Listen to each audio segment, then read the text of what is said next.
How to sync Outlook calendar with ClickUp 2025. In this video, I'm going to be quickly showing you on how you can go ahead and actually sync your Outlook calendar with your calendar view on ClickUp. So to do this for yourself, what you can basically do is you can either go ahead and add automations for yourself, or what you can actually do is you can go over to the App Center and you can go ahead and choose any calendar that you want to go ahead with.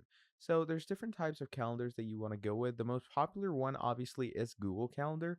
So if you want to, choose that, you can do that. But here in apps, as you can see, we have Outlook Calendar as well. So you go over to it, and once you do that, what you simply do is you click on Configure. Once you click on Configure, it's going to open up your calendar over here. You're going to click on Connect, and once you do that, you click on save. And look at that.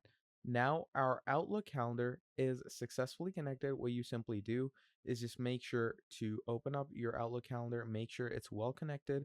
And that is how you're going to sync your Outlook calendar with ClickUp in 2025. So thank you for watching this video till the end, and I'll see all of you next time. Have a great day. Goodbye.